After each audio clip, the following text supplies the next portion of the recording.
আমরা উল্লেখ করেছিলাম যে যে কোনো সময় দুর্ঘটনার কবলে পড়তে পারে। কত সামনে আমরা কোন যুগে বাস করছি, আমরা কোন যুগে বাস করছি। 2024 ইংরেজিতে ভারত স্বাধীনতার এই তো সেদিন আমরা অমৃত মহোৎসব পালন করেছি।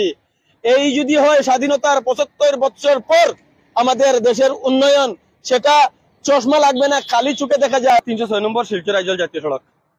আর এই যে জল আপনারা দেখছেন সেটা জমা জল। নর্দমা পরিষ্কার না থাকায় সড়কের উপর জল চলে আসে। আর এখানে এই জমা জলে প্রতিনিয়ত মানুষের দুর্ভোগের সীমা নেই।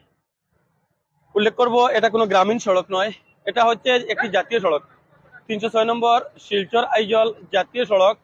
আর এই সড়কে প্রতিনিয়ত দুর্ঘটনা ঘটছে, যেটা এখানে অনেকজন স্থানীয় মানুষ রয়েছেন, আমরা তাদের সহিত কথা বলেছি। তো উল্লেখ করতে চাইছি যে প্রতিনিয়ত এখানে দুর্ঘটনা ঘটছে। মাত্র কিছুক্ষণ আগে যখন আমরা ভিডিওটা স্টার্ট করি, তার মাত্র কিছুক্ষণ আগে আমাদের সম্মুখভাগে এখানে একটি টুকটুকি অল্প কিছুক্ষণের জন্য মানে মুহূর্তের মধ্যে পাল্টি মেরে যায়। তো এমন অবস্থা হয়ে গিয়েছিল। পরবর্তীতে যারা এই টুকটুকি গাড়িতে কয়েকজন মহিলা আর ছোট্ট শিশু ছিলেন। উল্লেখযোগ্য যে দুই একটি বিষয় রয়েছে, সেটার মধ্যে আমরা আপনাদের সম্মুখে তুলে ধরতে চাইছি। এখানে কিন্তু ব্যস্ততা অত্যন্ত ব্যস্ত। তো সেই অত্যন্ত ব্যস্ততার মধ্যে উল্লেখযোগ্য যে বিষয়টি আমরা উল্লেখ করছি আপনাদের সম্মুখে সামনেই, একটি স্কুল, যেটা প্রাইমারি স্কুল, এই 365 নম্বর উত্তর কৃষ্ণপুর নিম্ন প্রাথমিক বিদ্যালয়। স্কুল গৃহের ভিতরে জল জমে রয়েছে, নর্দমা পরিষ্কার না থাকার কারণে রাস্তায় জল জমে রয়েছে। এই স্কুলে যে সমস্ত কচিকাচারা পড়াশোনা করেন তাদের এই সমস্ত জল কাদা মারিয়ে এখানে আসতে হয়। সব থেকে উল্লেখযোগ্য বলেছিলাম, একটা থেকে একটা গুরুত্বপূর্ণ, এই সড়ক দিয়ে কিন্তু প্রশাসনের কর্তা ব্যক্তিরা চলাচল করেন। এই সড়ক দিয়ে যখন প্রশাসনের কর্তা ব্যক্তিরা চলাচল করেন, তারা কিন্তু তখন কালো চশমা পরে নেন সম্ভবত, তাদের এই বিষয়টি দৃষ্টিগোচর হয়নি। আর যদি NHIDCL, এটা 306 নম্বর শিলচর আইজল জাতীয় সড়ক, PWD বিভাগের কাছে হোক আর NHIDCL এর কাছে হোক, যদি তারা চাইতো তাহলে মাত্র 1 ঘন্টা 1.5 ঘন্টার ভিতরে কিন্তু এই সড়ক পরিষ্কার করা সম্ভব ছিল। শুধু জল নিষ্কাশনের যেটা ব্যবস্থা, সেই জল নিষ্কাশনের ব্যবস্থা করে দিলে সড়কের উপর থেকে জমা জল সরে গিয়ে নরক যন্ত্রণা যেটা উল্লেখ করছি, এই নরক যন্ত্রণা থেকে মানুষ পরিত্রাণ পেত। এখানে যে প্রতি মুহূর্তে একটি 108 এখানে আবশ্যকতা রয়েছে। যে কোনো সময় দুর্ঘটনা ঘটতে পারে। সড়ক কিন্তু সমান নয় যে জলের তলায় রয়েছে আর সড়ক সমান তেমন নয়। সড়কের মধ্যে রয়েছে ভাঙ্গা গর্ত রয়েছে, সেই সমস্ত গর্তের মধ্যে চাকা ফেসে গিয়ে প্রতিনিয়ত দুর্ঘটনা ঘটছে। মানুষ দুর্ঘটনায় মরুক, মানুষের হাত ভাঙছে, পা ভাঙছে, ইতিমধ্যে এরকমের কোনো ঘটনা, এরকমের অনেকগুলো ঘটনা সংঘটিত হয়েছে। এখানে যারা এই সমস্ত বিভাগের দায়িত্বে যারা রয়েছেন, তারা চাইছেন মানুষের মৃত্যু ঘটুক। তো যদি না হয় তাহলে 3টা অটো রিক্সা অ্যাক্সিডেন্ট হওয়ার পথে হয়েছে, বাইক 2টা অ্যাক্সিডেন্ট হয়েছে আজকে সকালে। টুকটুকি 2টা ওখানে একটা ফাল্টি মারছে আর ওখানে একটা ফাল্টি মারছে। ওখানে এটা তো ফাও ভাঙ্গিয়া মানে বেটার করে টানে বা করা হয়েছে সকালে, আজকে সকালে। পুরা বৃষ্টি হওয়ার পরে ফুল জল, বাইক জ্বালা ও অটো রিক্সা জ্বালা, বড় গাড়ি ওলা পুরা বড় বড় গাড্ডা হয়ে গেছে। আওয়া যাওয়া ওদিকে দেখো মানে বাইক দোকান দিতে যাওয়া যান না, দোকানদারের মানে যা অসুবিধা। স্কুলের ছাত্র সকালে আইতে যা প্রবলেম স্কুলের মাঝে, সকালের ছাত্র আইয়া তোমার জলের কারণে রাস্তা খরচ করতে পারে না, ওরকম জল।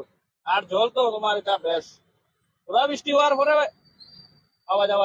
তিনি একজন স্থানীয় নাগরিক, এখানকার স্থানীয় মানুষ তারা কিন্তু এটা লাইভ তারা দেখছে প্রতিনিয়ত ঠিক কি ঘটছে, সেটা তাদের চোখের সম্মুখে, তাদের চোখের সম্মুখে প্রতিনিয়ত এ ধরনের ঘটনা ঘটছে। আমি আরো একটি বিষয় আপনাদের সম্মুখে উল্লেখ করতে চাইবো যে ঠিক আমি শরীফ ভাইকে ক্যামেরায় দিকে ঘুরিয়ে, এই আমাদের পুলিশের লোক এখানে মোটরসাইকেল আর মানে কোন রকম চলে গেলেই হলো আর কি, এই হলো অবস্থা। তো যে বিষয়টি এখানকার স্থানীয় তিনি উল্লেখ করতে চাইছেন, পাশে যেটা স্কুল আমরা আপনাদের সম্মুখে তুলে ধরেছিলাম, সেই স্কুলে সড়কের এ পাশের যে সমস্ত ছাত্রছাত্রী তারা সড়ক পার করতে পারেন না। আর যখন স্কুল ছুটি হয় তখন আবার এ পাশ থেকে এ পাশে আসতে পারে না। যদি এদিক থেকে যে সমস্ত ছাত্রছাত্রীরা এই স্কুলে আসছেন, তো কি দুরবস্থা আমরা উল্লেখ করব। আমরা কোন যুগে বাস করছি, 2024 ইংরেজিতে ভারত স্বাধীনতার এই তো সেদিন আমরা অমৃত মহোৎসব পালন করেছি। এই যদি হয় স্বাধীনতার 75 বছর পর আমাদের দেশের উন্নয়ন, সেটা চশমা লাগবে না, খালি চোখে দেখা যায়। আমি যেটা উল্লেখ করেছিলাম, চশমার কথা বারংবার উল্লেখ করেছি। এখানে স্থানীয় কেউ একজন এখানে একটি চশমার দোকান খুলে রাখুক, যেখানে প্রশাসনের কর্তা ব্যক্তিরা, সংশ্লিষ্ট বিভাগ, রাজনৈতিক নেতারা যখন এই সড়ক দিয়ে চলাচল করবেন তাদেরকে সেই চশমা পরিয়ে দেওয়া হোক, যাতে এই সমস্ত বিষয় তাদের দৃষ্টিগোচর হয়। এখানে কোনো প্রাণহানি ঘটার আগে, কোন ধরনের প্রাণহানি ঘটার আগে আগে যদি এটার ব্যবস্থা করা না হয়, তাহলে সেই সমস্ত চশমা পরিয়ে দেওয়া যে সমস্ত রাজনৈতিক নেতা হোক আর আর আর আর সংশ্লিষ্ট বিভাগ হোক, তাদের যদি এখানে যারা মরবে সে দায়িত্ব তাদের গাড়ি চাপিয়ে দেওয়া হোক।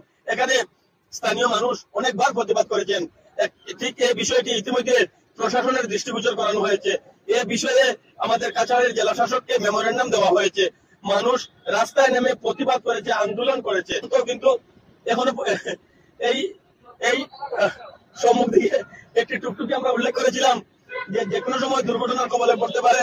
অত সামনেই একটি টুকটুক গাড়ি যেটা আমরা উল্লেখ করি ব্যাটারি চালিত, তো এখানে পেছে রয়েছে। ঠিক এই হলো এখানকার বাস্তবতা। যদি এখানে থেকে লাইভ করি আর 24 ঘন্টা লাইভ করা হয়, তো 24 ঘন্টা আপনারা দেখতে পাবেন যে কি ঘটছে এখানে। এই ঠিক এই জায়গার যেটা বাস্তবতা, সেটা বয়ান করে শেষ করা যাবে না, সেটা তুলে ধরে শেষ হবে না। এই হলো এখানকার পরিস্থিতি, এই হলো এখানকার বাস্তবতা। ঠিক আমরা যে বিষয়টি উল্লেখ করেছিলাম, ঠিক এই মুহূর্তে এখানে সড়কের মধ্যে প্রচন্ড ভাঙা রয়েছে, গর্ত রয়েছে। এখানে যে জলের নিচে থাকার কারণে যারা যান চালক তারা দেখতে পায়নি সেই সমস্ত গর্ত, আর পরবর্তীতে গর্তের মধ্যে পড়ে গিয়ে দুর্ঘটনা সংঘটিত হয়। এখান থেকে যদি আমরা লম্বা শটে যদি আপনাদের সম্মুখে তুলে ধরি, তাহলে কিন্তু এই একটি গাড়ি আপনারা দেখতে পাচ্ছেন বহু দূর পর্যন্ত গ্রাম রোড একটি গাড়ি আসছে, সেখান থেকে জলের শুরু, আর আমি যেখানে রয়েছি সেখান থেকে আরো 10 মিটার 15 মিটার পিছন দিকে রয়েছে। তো অন্তত 200 মিটার বা 300 মিটার জায়গা জুড়ে জল জমা রয়েছে, আর 2 থেকে 3 মাস আগ থেকে এখানে জল জমা রয়েছে। তার পরবর্তীতেও কিন্তু কারোর দৃষ্টিগোচর হচ্ছে না, যেটা আমরা বারবার উল্লেখ করছি। যদি দৃষ্টিগোচর হতো এখানে যে সড়ক, যে সড়ক কোনো গ্রামীণ সড়ক নয়, এটা জাতীয় সড়ক, শহরতলির মাত্র শিলচর বর্তমানে কর্পোরেশনের আওতাধীন রয়েছে এই জায়গাটি। এখান থেকে যদি আমরা রাঙ্গিরহাড়ি যেটা পয়েন্ট, সেটা দূরত্ব উল্লেখ করি, যে আমি বর্তমানে যে জায়গায় রয়েছে এখান থেকে 1.5 কিলোমিটার বা তার থেকে সামান্য বেশি জায়গা যদি আমি সম্মুখ দিকে অগ্রসর হই, তাহলে আমি রাঙ্গিরহাড়ি পয়েন্ট পেয়ে যাবো। আর রাঙ্গিরহাড়ি পয়েন্ট থেকে শুরু করে এই জায়গা পর্যন্ত কিন্তু সড়কে ব্লক বিছানো রয়েছে, আর সামান্য বৃষ্টি হলে বিভিন্ন জায়গায় জল জমে যায়। আর এখানের জল তো অন্তত 3 মাস হয়ে গেছে, গত 3 মাস থেকে এখানের একই অবস্থা। তো আমরা আপনাদের কাছে একটা জিনিস রিকোয়েস্ট করবো, আমরা এই চ্যানেলটি ফলো করবো, সেই রিকোয়েস্ট করবো না, প্রয়োজন নেই। আমরা আপনাদের কাছে আজ নমস্কার করছি, সালাম, সকলের কাছে সালাম, আদাব, নমস্কার। একটা বিষয়ের কারণে আপনারা এই ভিডিওটি শেয়ার করুন, যাতে এই ভিডিওটি প্রশাসনের কাছে পৌঁছায়। আপনারা এই ভিডিওটি শেয়ার করুন, যাতে মানুষের কাছে পৌঁছায়। আপনারা এই ভিডিওটি শেয়ার করুন, যাতে যারা দেখতে রয়েছেন তাদের লজ্জা অনুভূত হয়। আর যদি লজ্জা থেকে দেখে, তাহলে এই যে নগ্নভাব, যেটা যে উন্নয়ন বলে যে স্লোগান তোলা হয়, সেই উন্নয়নের একটা নগ্ন দেশের যে মানুষের কাছে পৌঁছায়, লজ্জা অনুভব প্রয়োজনীয় হয়। আর তার পরবর্তী সময় যদি কাজ করা হয়, আর মানুষ যদি এই মনের যন্ত্রণা থেকে পরিত্রাণ পায়, সেটাই হবে আমাদের সার্থকতা।